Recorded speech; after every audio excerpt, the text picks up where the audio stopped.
Alladzi arsala rasulahu bil huda wa dinil haqq liyudhhirahu 'ala ad-dini kullihi walau karihal musyrikun.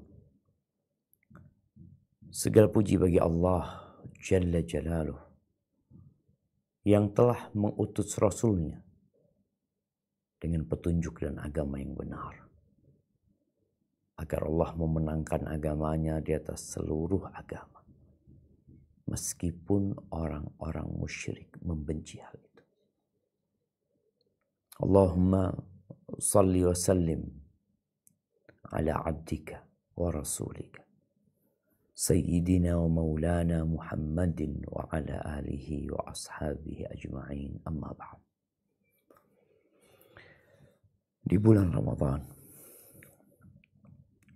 bulan dibukanya pintu-pintu surga,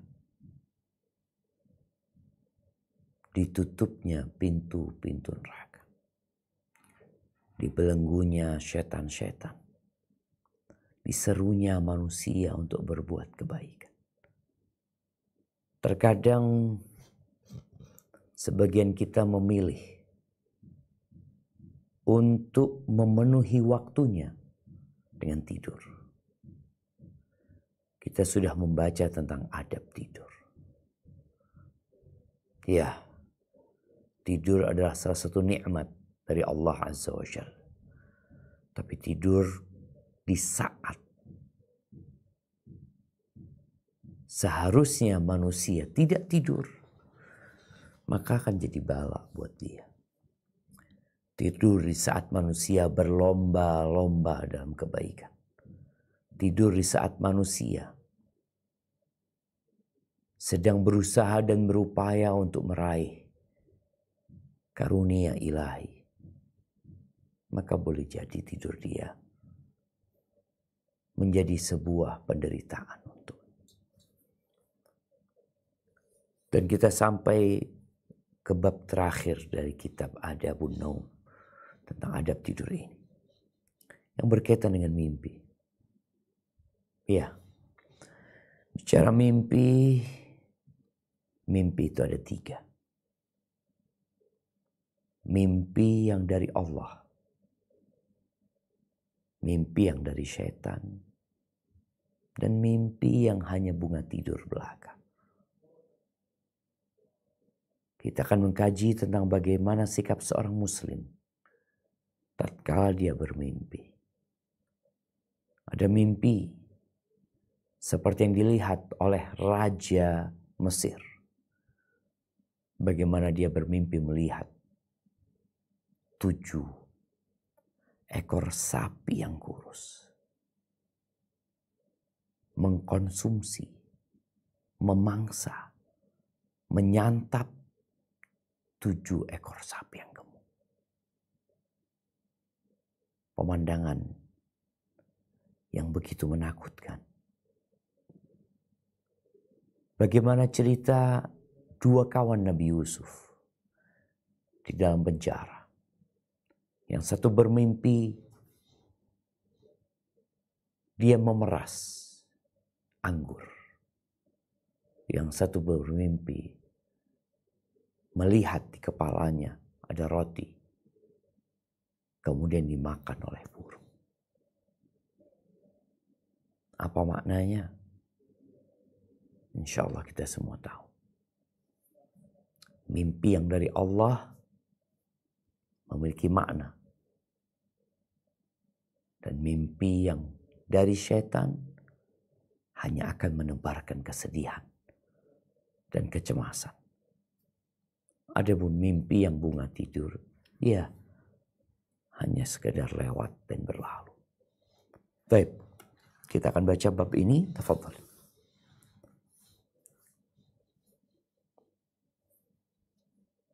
أعوذ بالله من الشيطان الرجيم ومن آياته منامكم بالليل والنهار وابتغاؤكم من فضله إن في ذلك لآيات لقوم يسمعون Dan di antara tanda-tanda kebesarannya ialah tidurmu pada waktu malam dan siang hari, dan usahamu mencari sebagian karunia-Nya. Sungguh, pada yang demikian itu terdapat tanda-tanda bagi kaum yang mendengar. Allahu Akbar jamaah. Dalam setiap ciptaannya ada tanda-tanda kebesaran Allah Azza wa Jalla. Dan kalau kita melihat tidur kita, Ana sebelum datang ke sini tadi tidur. Ana rasa badan Ana, ya, capek dan lelah. Tapi dengan tidur, kita dapat bangkit dengan semangat untuk beraktivitas kembali. Manusia tidur di dunia dan kelak di akhirat tidak ada tidur. Mereka yang di neraka tidak ada istirahat. Mereka akan terus disiksa. Dan mereka yang di surga tidak akan memejamkan mata. Karena tidur hanya mengurangi waktu hidupmu. Hanya mengurangi kelezatanmu di surga. Adapun di dunia, manusia membutuhkan tidur. Maka ketika engkau tidur, engkau membaca doa. Dan ketika engkau bangun dari tidurmu, engkau bersyukur memuji Allah Azza wa Jalla. Ada orang yang tidak bisa tidur, sehingga harus mengkonsumsi obat-obatan. Ada orang yang duduk di becaknya, atau dimanapun dia berada. Allah berikan kepadanya nikmat tidur. Jadi ini termasuk tanda-tanda kebesaran Allah. Dan bagaimana hubungan ruh dengan jasad. Ketika dia tidur. Tidur adalah kematian kecil. Di mana manusia tidak ada sadar dengan apa yang terjadi. Ruhnya entah pergi kemana. Di situ dia bermimpi. Dia melihat seakan-akan berada di awan. Dia bermimpi seakan-akan berada di pulau yang jauh di seberang sana. Dia bermimpi seakan-akan di benua yang berbeda. Padahal jasadnya ada di rumah. Baik itu tidur malam atau tidur siang. Ketika dia terjaga, subhanallah. Dia bangun kembali. Ruhnya nempel lagi dengan tubuh. Dan juga tanda-tanda kebesaran Allah. Allah jadikan siang hari tempat untuk bekerja. Mengais rezeki. Bagaimana tubuh manusia di siang hari. Seperti pohon yang kelihatan segar. Tapi tatkala matahari terbenam, perlahan-lahan bumi ini menjadi sepi. Hening.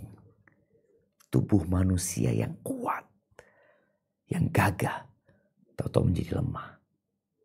Kemudian dia tidur. Tapi kenapa masih ada manusia yang tidak beriman kepada Allah? Tidak yakin dengan adanya hari kebangkitan. Padahal tiap hari kita merasakan kematian kecil dari tidur. Dan merasa dibangkitkan kembali untuk melanjutkan aktivitas kita. Baik, kita akan masuk ke hadis pertama dalam bab ini. Tafadhali. Hadis nomor 838. Wa an Abi Hurairah radhiyallahu anhu qala sami'tu Rasulullah sallallahu alaihi wasallam yaqulu lam yabqa minan nubuwah illa al-mubasysyirat. Qalu wa mal mubasysyirat? Qala ar-ru'yas salihah. Rawahul Bukhari. Dari Abu Hurairah radhiyallahu anhu, dia bercerita, aku pernah mendengar Rasulullah sallallahu alaihi wasallam bersabda, tidak ada tanda kenabian yang tersisa kecuali al-mubasysyirat. Para sahabat bertanya, apa yang dimaksud dengan al-mubasyirat? Beliau menjawab, mimpi yang baik. Hadis riwayat Al-Bukhari. Barakallahu fiik. Rasulullah sallallahu alaihi wasallam telah meninggal dunia.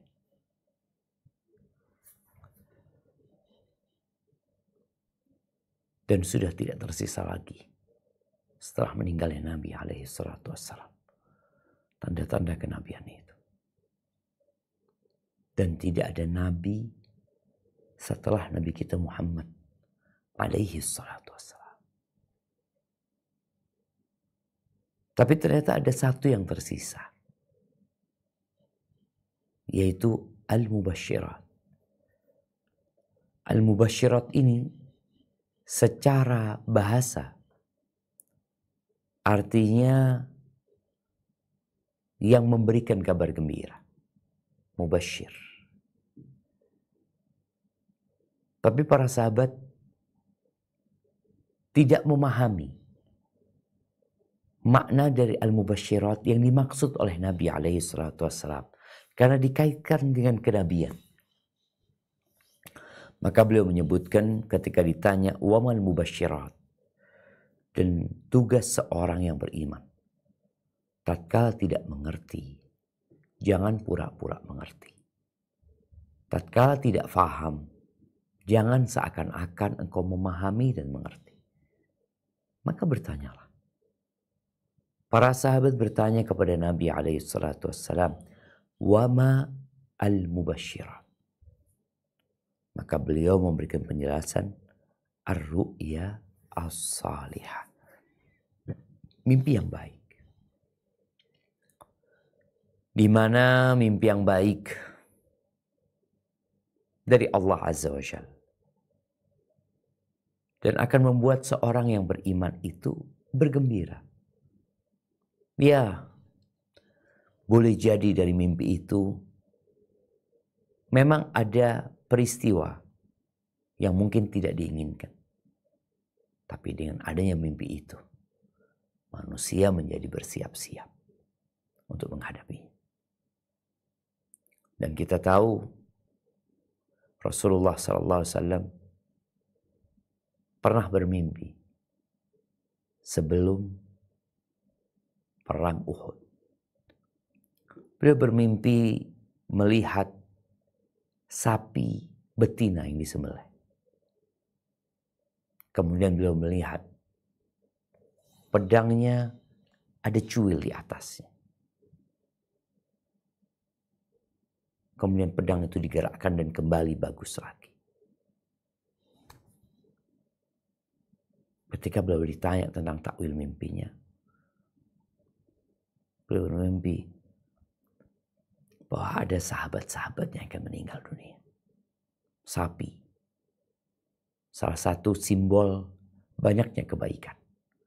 Dagingnya, susunya, manfaatnya. Dia membajak sawah umpamanya. Ada banyak para sahabat Nabi banyak meninggal ketika perang Uhud. Ada pun cuil di ujung pedangnya, adanya keluarga beliau yang tewas. Ya, dan itu yang terjadi ketika perang Uhud. Baik, barakallahu fiik. Yang tersisa dari tanda-tanda kenabian adalah al-mubasyirat. Seperti apa bentuknya? Di sini akan disebutkan. Nah, silakan dilanjutkan. Hadis nomor 839. Bismillahirrahmanirrahim. Wa anhu anna an-nabiyya sallallahu alaihi wasallam qala idza iqtaraba az-zaman lam takad ru'yal mu'mini takdzib wa ru'yal mu'min juz'un min 46 juz'an minan nubuwah muttafaq alaih. Dari Abu Hurairah bahwasanya Nabi Sallallahu Alaihi Wasallam bersabda, jika hari kiamat telah mendekat, maka mimpi seorang mukmin hampir tidak pernah bohong. Sedangkan mimpi orang mukmin itu merupakan sebagian dari 46 bagian dari tanda-tanda kenabian. Muttafaq alaih. Dan dalam riwayat yang lain disebutkan, asdaqukum ru'ya, asdaqukum hadithan. Orang yang paling benar mimpinya di antara kalian adalah orang yang paling jujur ucapannya di antara kalian. Barakallahu fiik ya. Nah, ini hadis dari Abu Hurairah juga.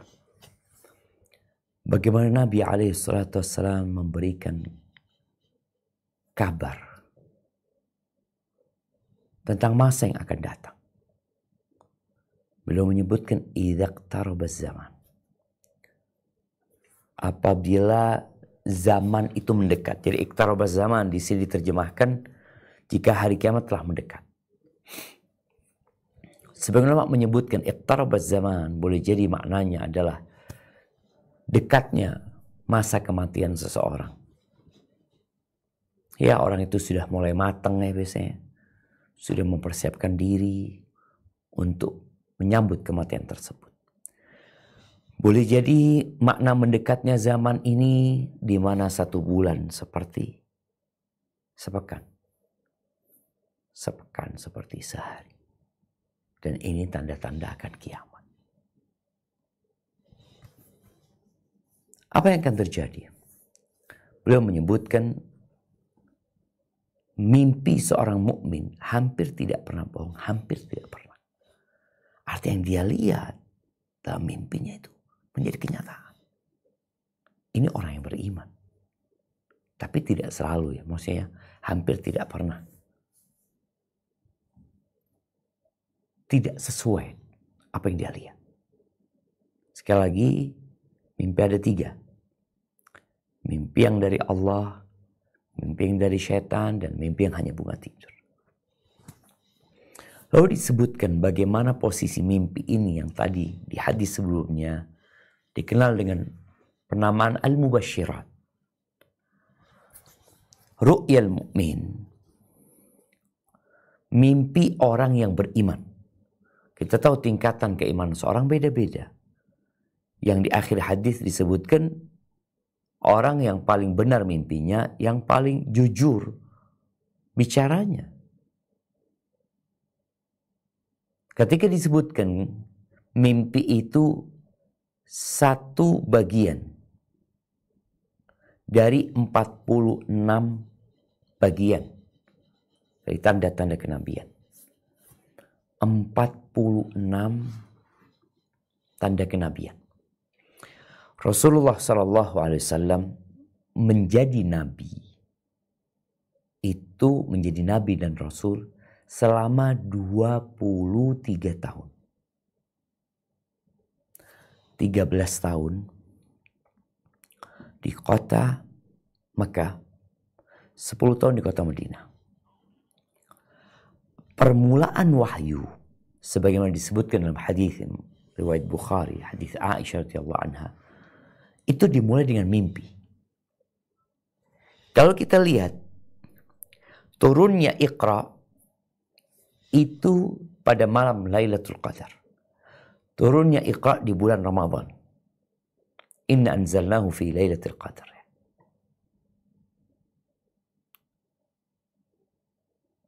Padahal Nabi SAW diutus ketika umur 40 tahun. Menurut pendapat yang masyhur, lahirnya Nabi SAW adalah di bulan Rabiul Awal. Dari Ramadan ke Rabiul Awal itu coba kita lihat. Rabiul Awal ya, Rabiul Akhir, Jumadal Ula, Jumadal Akhir, Rajab, Sya'ban, Ramadan. 6 bulan. Di fase 6 bulan ini belum turun wahyu. Yang ada mimpi yang benar. Tidaklah Nabi melihat sesuatu melainkan seperti fajar yang terbit. Terjadi sesuai dengan apa yang beliau lihat. Sallallahu alaihi wasallam. Ini 6 bulan. Masa kenabian 23 tahun. Dikali 2. 1 tahunnya dibagi 2. Karena 6 bulan mimpi Nabi SAW. Berarti 23 kali 2 adalah 46.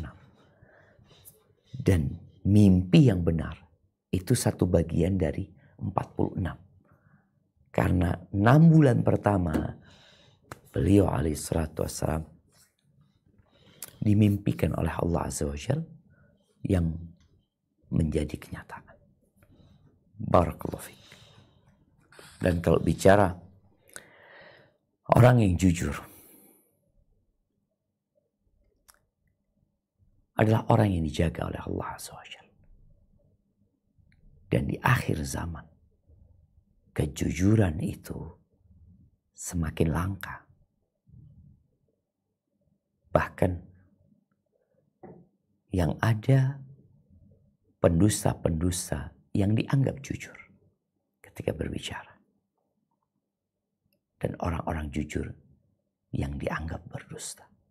Ini juga tanda-tanda dekatnya hari kiamat. Dan kalau bicara orang yang beriman, kita tahu ada orang kafir. Tapi di tengah-tengah itu ada orang munafik. Yang kalau bicara dusta. Jadi mimpinya ini mimpinya orang beriman. Bukan mimpinya orang munafik. Yaitu orang-orang ya pura-pura beriman. Nah, silakan dilanjutkan. Bismillah, hadis nomor 840.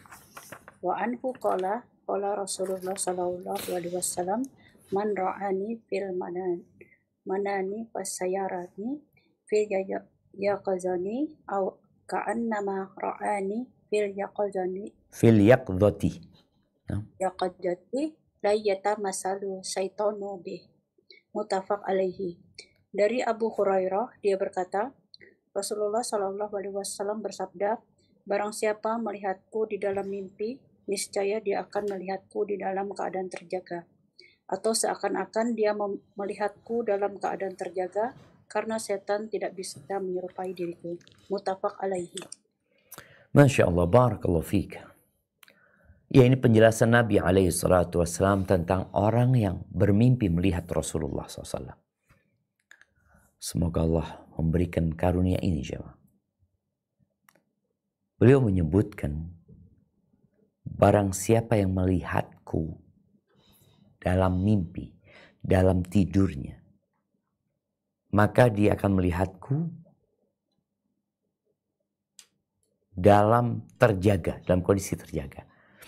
Tapi disebutkan di riwayat lainnya, seakan-akan dia melihatku dalam kondisi terjaga.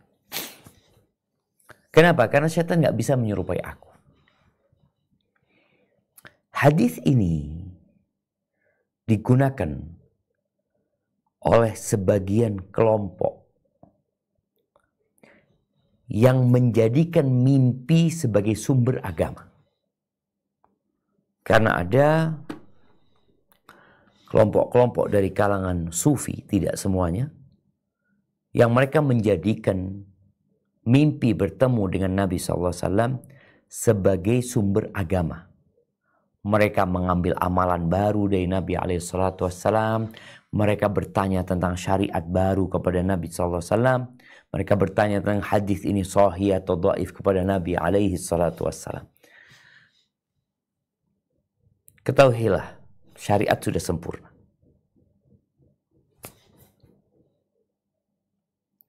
Dan semua sudah disampaikan oleh Rasulullah SAW. Sehingga yang harus kita lakukan adalah mengamalkan sunnah. Mereka mengatakan bahwasanya sebagian mereka melihat Nabi SAW dalam kondisi terjaga. Hadis ini digunakan dalil, pokoknya yang lihat Nabi dalam mimpi, dia akan melihat Nabi dalam kondisi terjaga. Dia nggak tidur, dia bisa melihat Nabi SAW dalam wujudnya. Yang pertama kita tahu hadis ini, seperti yang tadi dibaca, disebutkan dalam riwayat lain, seakan-akan dia melihatku dalam kondisi terjaga.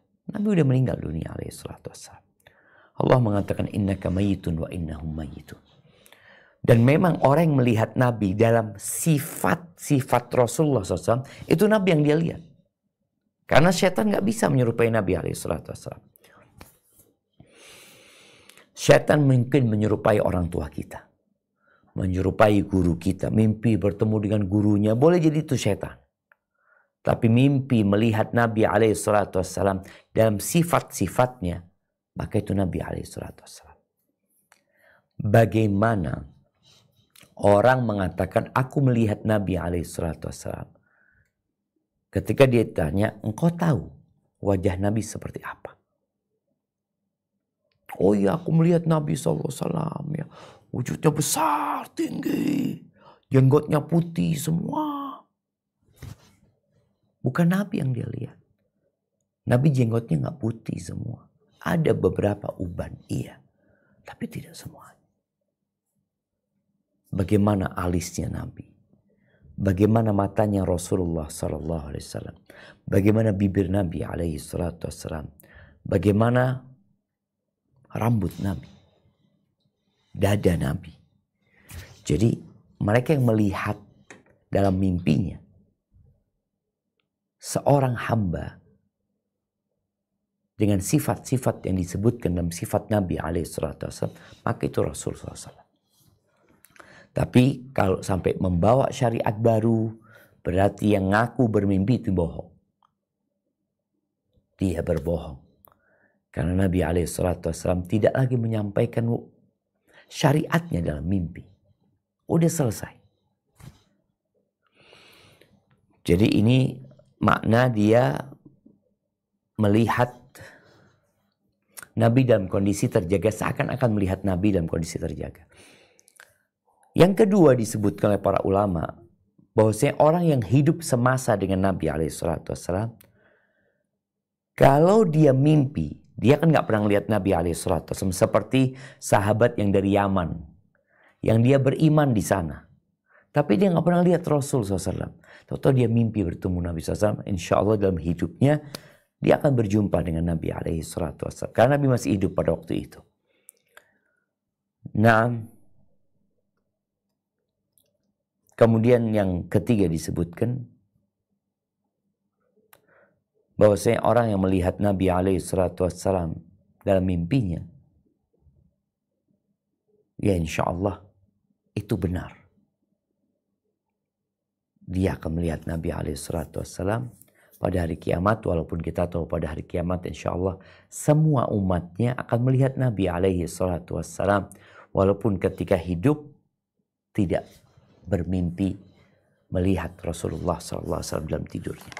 Barakallahu fiik. Baik, kita lanjutkan.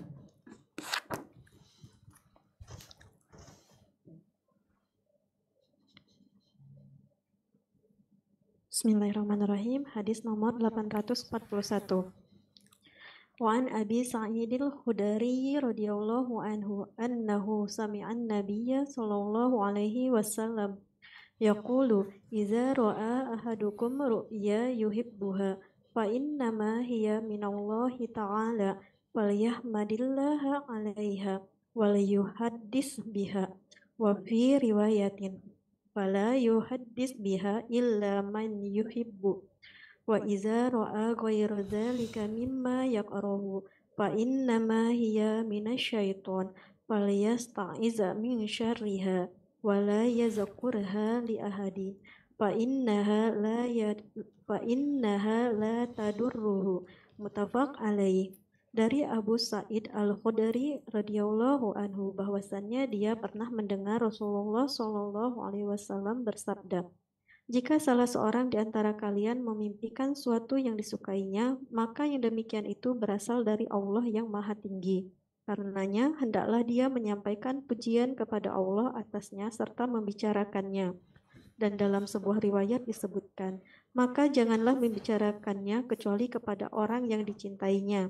Dan jika dia melihat selain dari itu, yaitu yang tidak disukainya, maka yang demikian itu berasal dari syaitan.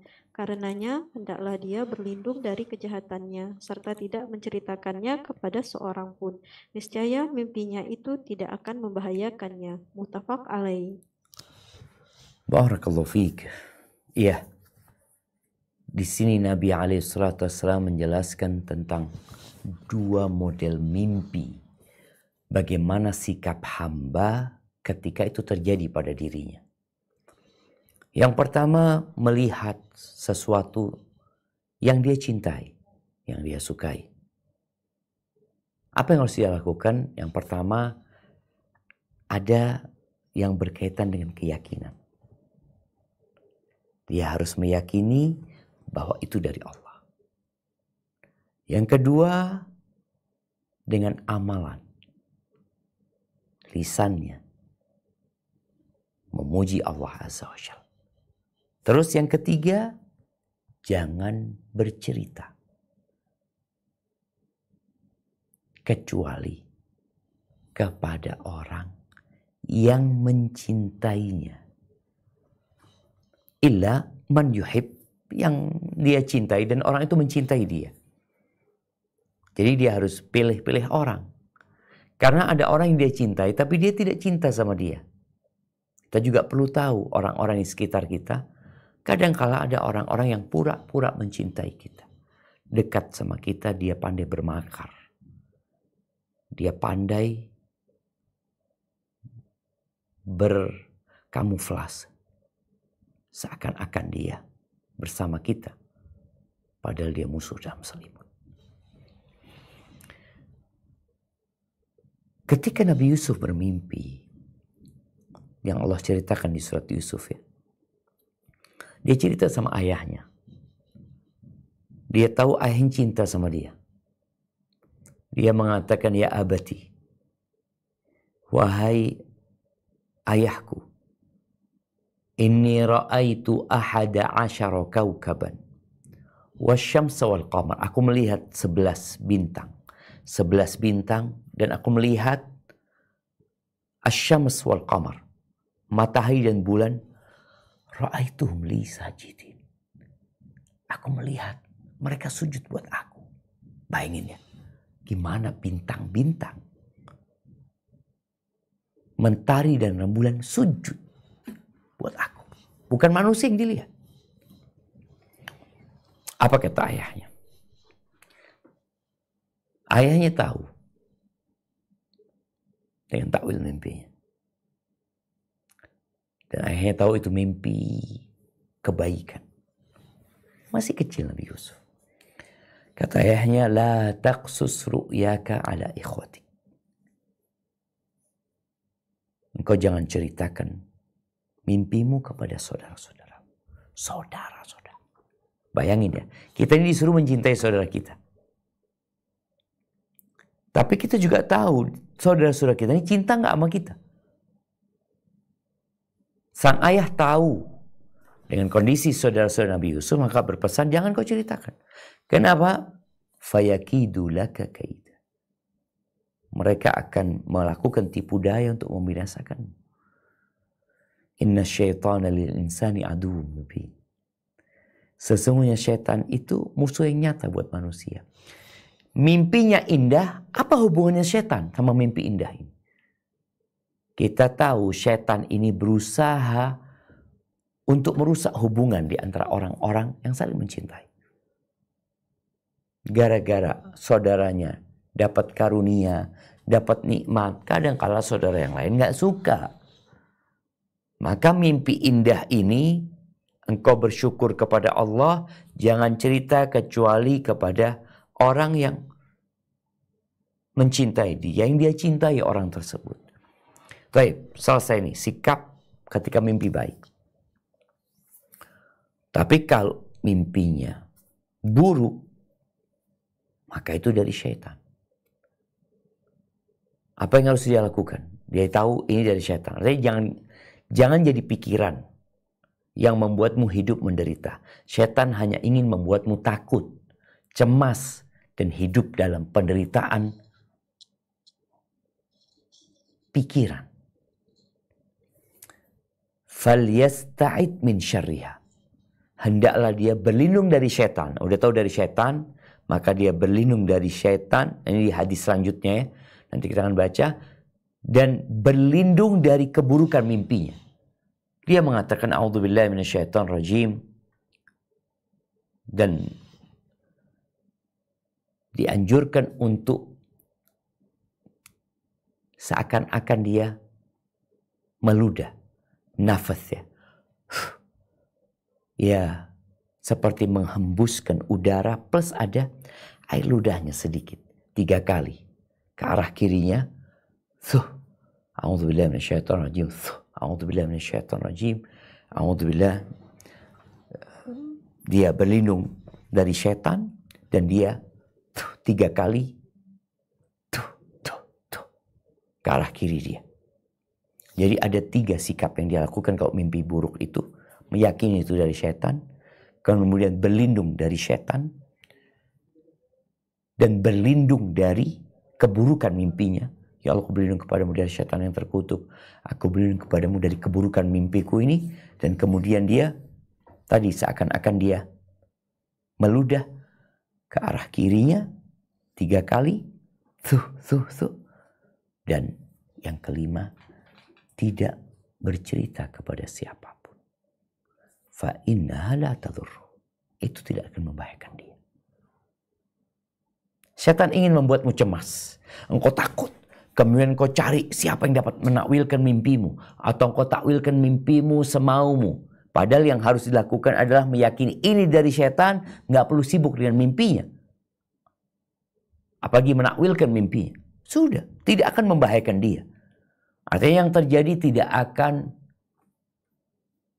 membuat hidup dia menderita.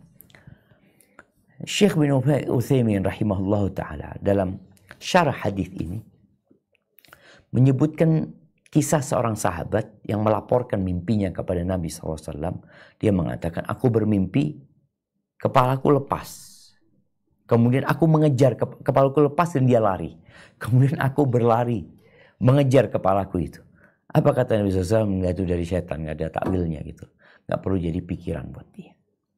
Baik, kita akan baca hadis selanjutnya untuk melengkapi hadis yang baru saja kita baca. Hadis nomor 842. Bismillahirrahmanirrahim. Wa an Abi Qatadah radhiyallahu anhu qala qala an-nabiy sallallahu alaihi wasallam ar-ru'ya salihah wa fi riwayatin ru'yal hasanah min Allah wal hulmu min syaitan faman ra'a syai'an yakrahuhu falyanfus an shimalihi thalathan wal yata'awwadh min syaitan fa innaha la tadurruh. Muttafaq alaih. Dari Abu Qatadah radhiyallahu anhu, dia berkata, Nabi Shallallahu alaihi wasallam bersabda, mimpi yang baik dan dalam sebuah riwayat disebutkan ru'ya hasanah adalah berasal dari Allah, sedangkan hulm atau mimpi buruk berasal dari syaitan. Oleh karena itu, barang siapa memimpikan sesuatu yang tidak dia sukai, maka hendaklah dia meludah ke sebelah kirinya sebanyak 3 kali, dan hendaklah dia berlindung kepada Allah dari syaitan, karena mimpi itu tidak akan membahayakan dirinya. Muttafaq alaih. Barakallahu fiik ya. Kita lihat ya di hadis ini melengkapi hadis Abu Sa'id Al-Khudri. Yang pertama berkaitan dengan itu dari syaitan. Kita harus yakin itu dari syaitan. Yang kedua, apa yang harus dilakukan? Di sini disebutkan hendaklah dia meludah tipis ya ke arah kiri 3 kali. Berlindung dari syaitan. A'udzubillahi minasyaitonirrajim. Berlindung dari keburukan mimpinya. Aku berlindung dari keburukan mimpiku. Yang kelima di hadis sebelumnya disebutkan jangan ceritakan kepada siapapun. 5. Tinggal satu hadis yang akan kita baca berkaitan dengan sikap ketika orang mimpi buruk. 6. Tambahannya, jadi ada 6 sikap. Yang pertama adalah meyakini itu dari setan. Yang kedua, meludah tipis ke kiri 3 kali. Yang ketiga, berlindung dari setan. Yang keempat, berlindung dari keburukan mimpinya. Dan yang kelima adalah tidak menceritakan kepada siapapun. Yang keenam, merubah posisi tidurnya. Merubah posisi tidurnya. 6. Tafadhali, dibaca.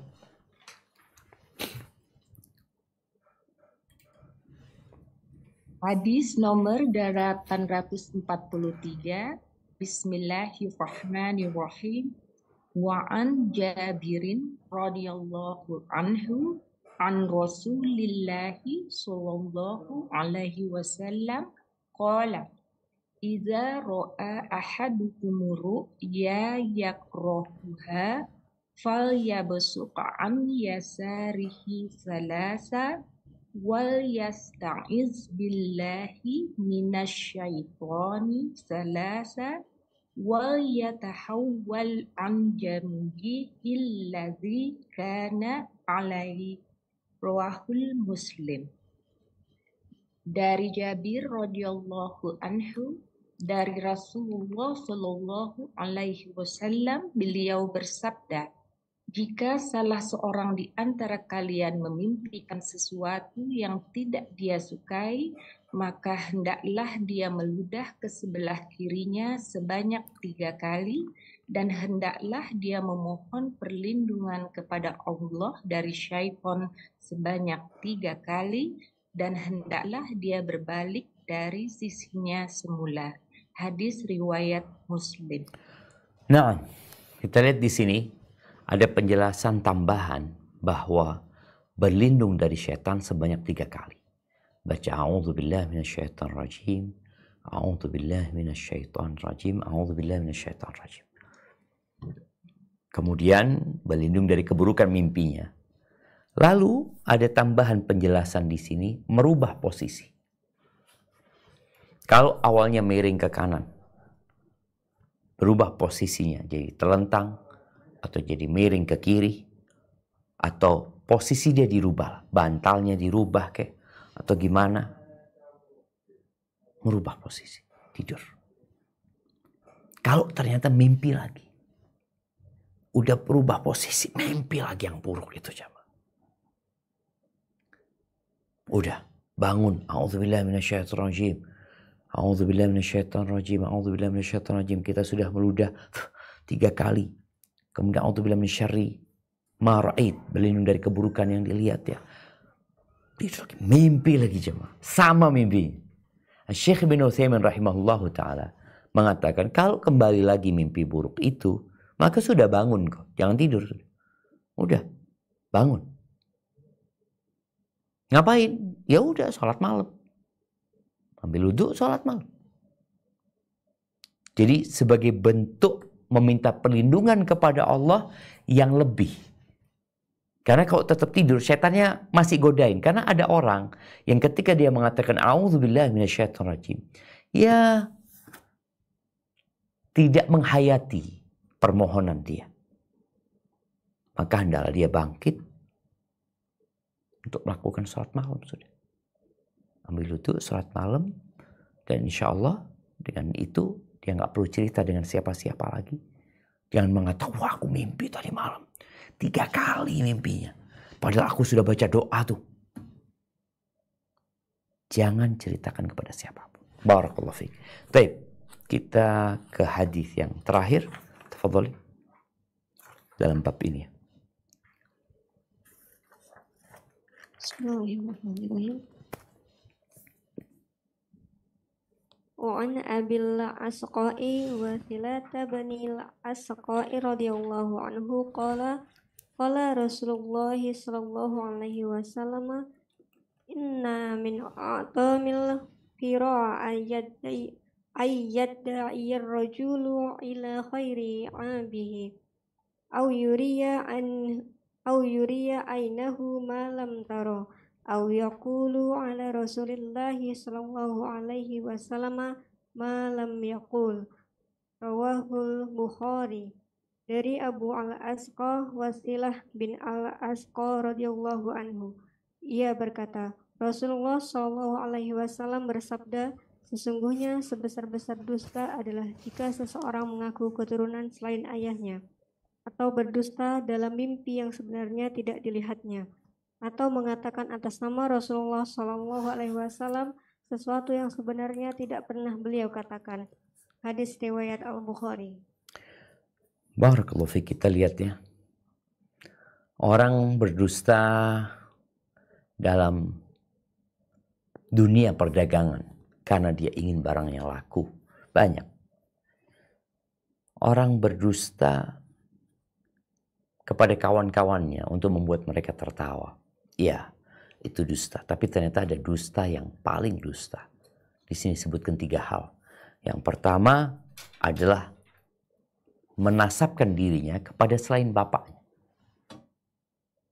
Ngaku, saya ini bahasa lama umpamanya. Padahal dia bukan bahasa lama. Umpamanya seperti itu. Dia mengaku, saya ini bawazir. Qabilahnya bawazir. Kayaknya bicara bapak, bicara nasab. Padahal dia bukan bawazir. Dia mengatakan, saya ini umpamanya keturunannya siapa gitu loh. Orang tokoh masyarakat. Padahal bukan dia. Ini termasuk kedustaan yang paling tinggi. Seorang ngaku keturunannya yang gak benar. Hanya untuk mendapatkan kehormatan. Seperti orang mengaku saya ini dari keluarga Nabi SAW. Kalau benar gak apa-apa. Tapi kalau enggak, ini termasuk kedustaan yang paling nyata. Kemudian dia cerita tentang mimpi padahal dia gak mimpi itu. Orang kan gak tahu. Oh saya tadi malam melihat ini itu padahal dia bohong. Ini termasuk kedustaan yang paling dusta. Yang paling besar. Yang ketiga, dan ini yang paling berbahaya. Karena ini kaitannya, kalau yang pertama dan kedua itu lebih kepada pribadi orang tersebut. Tapi kalau yang ketiga ini berkaitan dengan umat. Dia berdusta atas nama Nabi Muhammad SAW. Orang-orang yang bikin hadis palsu. Dan juga termasuk orang-orang yang menyebarkan hadis yang palsu. Barakallahu fiik, kita masuk ke sesi tanya jawab, ada waktu tersisa. Tafadhalina. Alhamdulillah lazi min nikmati tatimu sholihat. Hayakallah Ustaz, jazakallahu khair wa barakallahu fikum. Ustaz telah memberikan nasihat fawaid tausiah wasilah ilmu, nasihat penjelasan dari kitab Syarah Riyadhus Shalihin karya Imam Nawawi rahimahullah pada hari ini. Dan sebelum masuk ke sesi kedua yaitu sesi tanya jawab, seperti biasa kami Gurubah Muslimah, Gurubah Muskat ingin mengucapkan terima kasih kepada channel-channel dari media sunnah yang telah turut serta menyiarkan merelai pada kajian hari ini, yang selain ada Gurubah Muskat, ada Sapa Muslim, Gurubah Muskat tentunya, Kans Media Sunnah, MKSS TV, Bangko Mengaji, SMTV, Baraja Mengaji, Abiyati TV, Artvisi, Tangerang Mengaji, Al-Ghuraba Lumajang, dan Poldapi TV. Kami ucapkan jazakumullah wa barakatuh, dan kita akan memulai sesi tanya jawab dengan waktu yang tersisa. Insya Allah beberapa menit ke depan sudah ada pertanyaan masuk. Mungkin Ana akan bacakan dulu yang berkenaan dengan tema. Ini pertanyaan dari Ghurubah Muskat Ustaz. Bagaimana membedakan antara mimpi bertemu dengan orang yang sudah meninggal itu adalah benar bertemu adanya atau hanya dari setan atau hilm, Ustaz? Nah, barakallahu fiik ya. Kalau mimpinya baik, semoga itu dari Allah Azza wa Jalla. Karena tadi kita sudah bahas bahwasanya mimpi yang buruk ini dari setan. Makanya kalau kita mimpi bertemu dengan orang yang sudah meninggal dunia sama keluarga kita dan mimpinya itu baik, membawa pesan kebaikan, membuat kita lebih semangat beribadah. Semoga itu dari Allah Azza wa Jalla. Tapi kalau mimpinya buruk, lalu ada pesan-pesan keburukan, maka itulah yang mungkin dari syaitan. Artinya kita memang melihat orang tua kita, ketemu sama orang tua kita. Lalu orang tua kita berpesan, nak, engkau jangan dekat-dekat sama pamanmu itu. Artinya orang tua nih nyuruh kita memutuskan silaturahim. Maka jelas ini dari syaitan. Tapi kalau mimpi itu mungkin orang tua kita berpesan, nak, engkau yang baik ya sama pamanmu ya. Jaga hubungan silaturahim. Mudah-mudahan itu dari ayah memang kita lihat dalam mimpi kita. Wallahu a'lam bishawab. Nah. Barakallahu fiik Ustaz. Mungkin dari Sentul ada pertanyaan yang ingin disampaikan, Tafadhali Sentul. Assalamualaikum warahmatullahi wabarakatuh, Ustaz. Waalaikumsalam warahmatullahi wabarakatuh. Nah, barakallahu fiik, izin bertanya, ini ada sebenarnya titipan pertanyaan dari pertemuan yang lalu, Ustaz, mengenai adab majelis, apakah boleh, Ustaz? Nah, tafadhali. Jadi waktu itu ada umahat yang bertanya mengenai surat Al-Mujadilah ayat 11 tentang berlapang-lapang dalam majelis. Nah, itu beliau minta dijelaskan apakah dari segi konteks atau penafsirannya bagaimana penafsiran dari surat tersebut, karena mungkin kan kalau di kajian atau di mungkin sholat jamaah mungkin kan kadang-kadang suka rapat-rapat malah justru. Nah, ini maksudnya apakah berlapang-lapangnya ini bagaimana gitu, Ustaz? Masya Allah. Jazakallah khair. Nah, barakallahu fiik. Firman Allah Azza wa Jal, Ya ayyuhalladzina amanu idza qila lakum tafassahu fil majalis fafsahu yafsahillahu lakum. Apabila dikatakan kepada kalian berluas-luaslah ya. Ketika dikatakan kepada kalian udah luasin tempat duduknya, maka kalian luaskan tempatnya. Maksudnya bagaimana kita memberikan peluang kepada orang untuk duduk di tempat tersebut. Kan nggak boleh memisahkan dua orang yang duduk. Mama ya, kita mau duduk di tengahnya, nggak boleh. Terus apa yang harus dilakukan? Ya diluasin tempatnya. Engkau maju ke depan sedikit, ini mundur ke belakang sedikit. Ini ke samping, ini ke sana. Artinya memberikan ruang agar orang bisa ikut di tempat tersebut. Jadi bukan akhirnya kita sholatnya berjarak ya. Karena kita disuruh merapatkan shaf kita. Bagaimana para sahabat merapatkan shafnya. Sehingga bahu bersama bahu ya. Kaki bersama kaki. Jadi meluaskan itu bukan kita ingin dapat tempat sendirian yang lebar. Bukan. Tapi bagaimana ketika di majelis itu kita memberikan kesempatan untuk kepada orang lain untuk duduk di tempat tersebut. Karena ada tempat yang memang penuh, udah penuh. Terus gimana? Disuruh berdiri orang? Ya enggak. Disuruh pulang? Ya enggak lah. Gimana kita mengecilkan posisi duduk kita untuk memberikan ruang kepada orang agar bisa duduk di tempat tersebut. Hadza wallahu a'lam bissawab. Nah.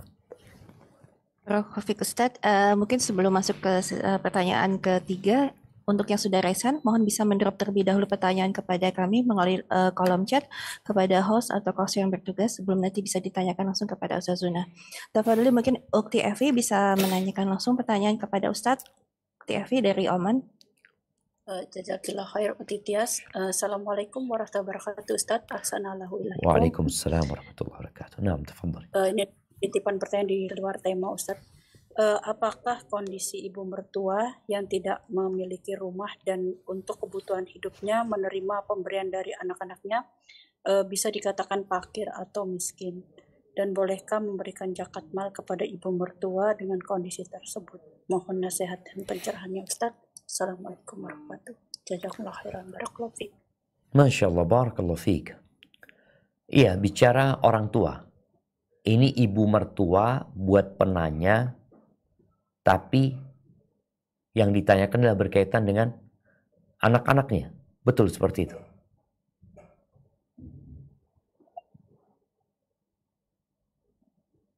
Nah.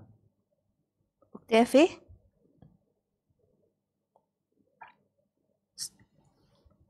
Devi, suaranya tidak keluar, Sti. Sudah dibuka tapi sudah di-unmute tapi tidak ada suaranya, Ustaz. Qadarullah. Nah, iya kayaknya semoga Anda tidak salah memahami pertanyaannya tentang bagaimana anak memberikan zakat kepada ibunya yang tidak mampu. Mungkin seperti itu. Kalau bicara orang tua yang tidak mampu dan anaknya mampu, anak ini wajib memberikan nafkah kepada orang tuanya. Dan kalau bicara nafkah, itu bicara sandang, pangan, papan. Ini yang ditanyakan adalah papan.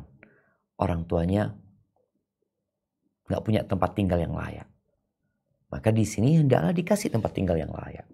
Boleh jadi tempat tinggal yang layak itu pemberian rumah buat orang tuanya, atau disewakan rumah, dikontrakan rumah, kemudian dicukupin hidupnya.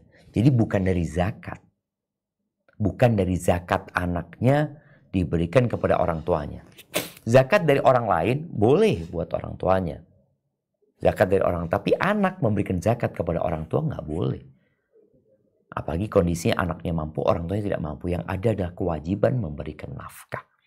Di luar nafkah itu, para ulama berbicara tentang orang tua yang punya banyak utang. Anaknya sudah memberikan kecukupan buat orang tuanya, nafkah dipenuhin. Tapi orang tua punya utang. Bolehkah zakat anaknya diberikan kepada orang tuanya untuk melunasi utangnya? Bukan untuk biaya hidupnya. Tapi untuk melunasi utangnya, sebagian ulama membolehkan hal itu karena dia masuk dalam kategori al-gharimin, ya, orang-orang yang mungkin terlilit hutang. Hadza wallahu a'lam bissawab. Nah. Barakallahu fiik Ustaz. Bagi yang sudah mendapat pertanyaan, tafadhali mungkin Uni Ida bisa membacakan bisa langsung bertanya kepada Ustaz Zuna tidak? Ya, Assalamualaikum warahmatullahi wabarakatuh. Jazakallah khair, Uti Tias. Assalamualaikum warahmatullahi wabarakatuh, Ustadz. Waalaikumsalam Izin warahmatullahi bertanya, wabarakatuh. Ustadz. Ada 2 pertanyaan, tapi Afwan mungkin satu-satu dulu. Yang ingin Anda tanyakan mengenai soft tadi, Ustadz, kelanjutannya. Seperti kita ketahui di Masjidil Haram dan di Masjidil Madinah, kita sholat banyak soft yang terputus-putus ya Ustadz ya, kalau kita melaksanakan sholat di sana. Dan itu bagaimana, apakah sholat jemaah kita juga terputus softnya atau bagaimana itu Ustadz? Karena untuk menertibkannya kan sangat susah sekali ya Ustadz ya. Mohon pencerahannya. Masya Allah, barakallahu fiik.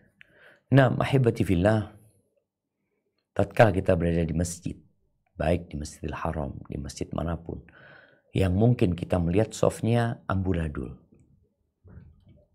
maka sebagai seorang muslim hendaklah berusaha semampunya untuk berada di soft yang paling mendingan.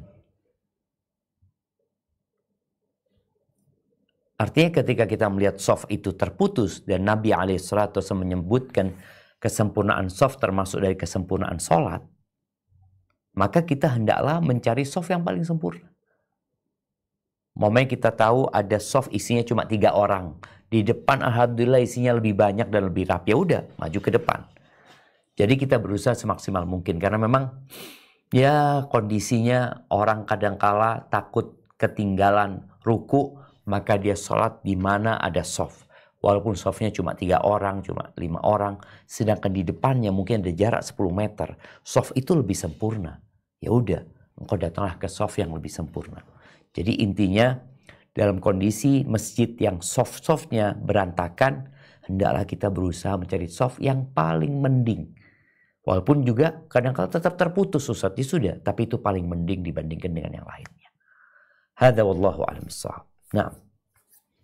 Jazakallah khairan Ustadz. Satu lagi boleh Ukti Tias? Boleh Oman dulu ya Ukti Ida. Oh iya, naam. Afwan. Jazakallah khair. Tafadhali mungkin Ukti Ud bisa membacakan pertanyaan dari jamaah Zoom dari Oman. Tafadhali. Ya. Assalamualaikum warahmatullahi wabarakatuh Ustaz. Waalaikumsalam warahmatullahi wabarakatuh. Fadlan. Ahsanallahu ilaikum. Ya. Ini ada pertanyaan dari salah seorang jamaah Zoom. Apa perbedaan tanda-tanda mimpi berasal dari Allah atau dari setan yang ini berkaitan dengan jodoh? Karena mimpi itu bersambung hingga 5 kali untuk saat ini dengan ikhwan yang sama. Apakah ini artinya bahwa itu adalah pertanda bahwa ikhwan tersebut adalah jodohnya Ustadz? Yang kedua tentang mimpi juga, yaitu jika bermimpi buruk saat Ramadan Ustadz, apakah mimpi buruk itu artinya karena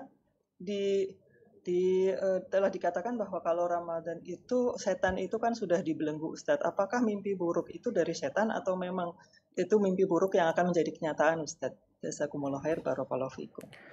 Insyaallah barakallahu fik. Naam ahibati fillah.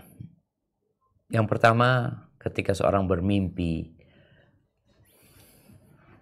ketika mencari jodoh, dia mimpi dengan laki-laki itu sampai 5 kali. Apakah itu dari Allah atau dari syaitan?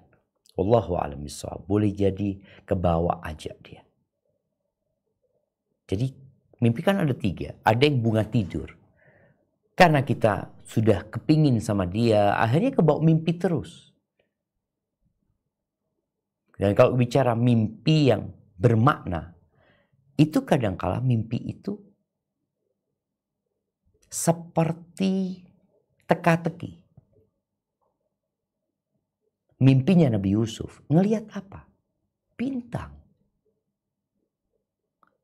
Bukan melihat kakak-kakaknya, melihat bintang yang sujud. Melihat mentari dan rembulan. Ya. Kemudian mimpinya raja.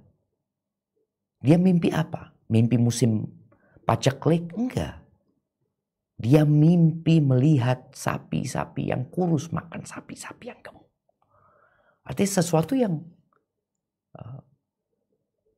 seperti teka-teki yang membutuhkan takwil, akhirnya seperti itu.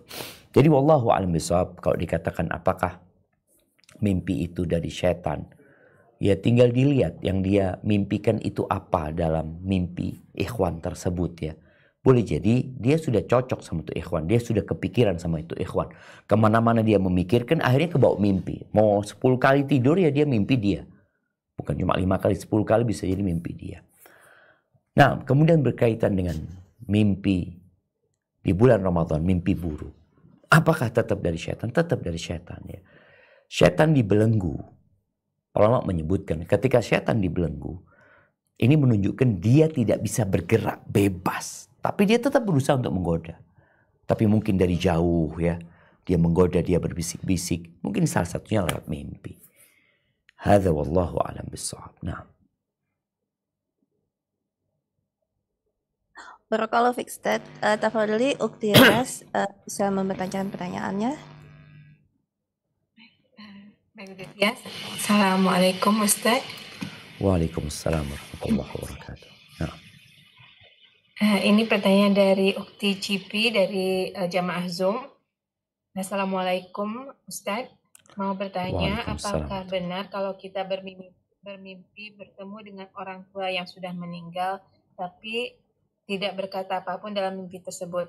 Kita benar-benar dipertemukan, karena ada yang mengatakan kalau dalam mimpi tersebut orang yang telah meninggal berbicara atau berkata-kata, meskipun mimpi tersebut baik dan menghibur hati yang sedang sedih atau rindu kepada orang tua, tapi katanya mimpi itu bukan dari Allah. Mohon nasihatnya Ustaz. Jazakallahu khair. Nah, barakallahu fiik. Iya, tadi sudah dibahas ya bahwasanya mimpi itu ada 3. Boleh jadi bunga tidur. Ada orang rindu sama orang tuanya, kangen sama orang tuanya. Ini kebawa mimpi. Jadi bukan karunia dari Allah sebagai kebaikan, bukan juga dari setan. Itu hanya bunga tidur yang tidak memiliki makna apa-apa kecuali orang itu yang sedang rindu kemudian kebawa mimpi. Karena hatinya sudah bicara terus tentang orang tuanya, dia ingat dengan masa-masa indah sama orang tua, akhirnya dia tidur ke bawah tuh dalam mimpinya. Kemudian kalau bicara bisa jadi itu mimpi kebaikan, boleh jadi mimpi kebaikan dari Allah Azza wa Jalla. Kadang kala orang tuanya melihat anaknya ini udah lama nggak mendoakan orang tuanya, Allah kasih kesempatan tuh anak tuh berjumpa dengan orang tuanya sehingga anak tuh jadi ingat sama orang tuanya. Kemudian dia banyak beristighfar dan memohon ampun buat orang tuanya. Boleh jadi seperti itu. Hadza wallahu a'lam bishawab. Sepertinya kita ke pertanyaan terakhir. Nah. Dan terakhir Ustaz ya. Oh iya Ustaz. Ini ada pertanyaan tapi mungkin akan Ustaz di luar tema, dan ini pertanyaan dari pertanyaan kesedihan yang dialami oleh salah satu sahabat kita. Pertanyaannya, Assalamualaikum warahmatullahi wabarakatuh. Semoga Ustaz keluarga selalu dalam rahmat dan perlindungan Allah Ta'ala. Ahwan izin bertanya Ustaz, Ana suami dan anak sedang belajar menjalani kehidupan sesuai Al-Quran dan ajaran sunnah Rasulullah SAW. Qadarullah, ibu dan mertua anak beserta kakak, adik, ipar-ipar melihat kami aneh. Seperti kalau diajak ke acara ulang tahun kami menolak. Karena sering ke kajian suka ditanya kajian apa. Hati-hati nanti nggak benar dan sebagainya. Jadi Ana merasa left out dalam tanda kutip dari keluarga. Sering sedih Ustadz, bagaimana Ana menyikapi perasaan sedih ini kalau ada gejolak-gejolak dari keluarga. Dan juga banyak lagi kesedihan yang dialami oleh Amatullah. Syukran Ustadz, wa jazakallahu khairan. Barakallahu fiik. Ahibati fillah. Rasulullah SAW menyampaikan bada'il Islamu qariban wa sayaudu ghariban kama bada fatuba lil ghuraba. Islam ini dimulai dengan keasingan, dengan keanehan. Bagaimana Rasulullah SAW di tengah-tengah masyarakat yang menyembah berhala, beliau mengatakan jangan menyembah berhala. Di tengah-tengah masyarakat yang percaya dengan khurafat, beliau mengatakan itu tidak benar. Di tengah-tengah masyarakat yang melakukan kezaliman, beliau berusaha memerangi kezaliman itu. Maka beliau jadi aneh. Dianggap membawa ajaran baru yang tidak sesuai dengan nenek moyang. Yang ada dikucilkan. Yang ada diganggu, disakiti, bahkan diusir. Itu yang terjadi. Dan Islam akan kembali menjadi aneh, menjadi asing sebagaimana dulu seperti itu. Maka kebaikanlah untuk orang-orang yang asing ya. Jadi apa yang kau rasakan memang harusnya seperti itu. Dan itu hal yang wajar ketika engkau berusaha untuk menjadi lebih baik di tengah masyarakat yang mungkin ya biasa-biasa aja. Maka yang harus kau lakukan adalah bersabar. Yang berpegang teguh dengan agamanya kelak di akhir zaman seperti memegang bara api. Gak nyaman. Menyakitkan. Inna min waraikum ayyamas sabr. Di balik kalian ada hari-hari kesabaran. Apa yang harus engkau lakukan? Kau harus menjalankan sunnah dengan baik dan benar. Di antara sunnah menghormati yang tua, menyayangi yang muda, berbaik sangka kepada mereka. Mereka nggak ngerti. Nabi SAW ketika dilemparin batu, beliau ditawarin agar yang melemparin batu disiksa sama Allah. Beliau mengatakan enggak, aku berharap Allah memberikan hidayah kepada mereka. Maka itu yang harus ada pada dirimu. Semangat untuk terus berbuat kebaikan. Semangat untuk berbagi kebaikan. Semangat untuk memuliakan orang-orang. Maka berdakwah dengan akhlak. Dan katakan kepada mereka bahwa engkau sedang belajar. Iya, kalau dikatakan hati-hati kau ikut kajian, jangan-jangan nanti tersesat. Naam, terima kasih atas doanya. Mohon didoakan semoga aku terhindar. Dan ketika nanti engkau ditanya, engkau Islam apa? Aku ingin Islam yang biasa-biasa aja. Islam yang wajar-wajar aja. Islam seperti yang diajarkan Rasulullah SAW. Dan dilakukan dan dipraktekkan bersama para sahabatnya. Barakallahu fiik. Itu mungkin dapat Anda sampaikan. Mohon maaf ya. Atas waktu yang mungkin tidak bisa panjang di bulan Ramadan ini. Tapi semoga yang sedikit diberkahi oleh Allah SWT. Sampai berjumpa kembali. Semoga senantiasa dalam lindungan ilahi. Anda kembalikan ke moderator.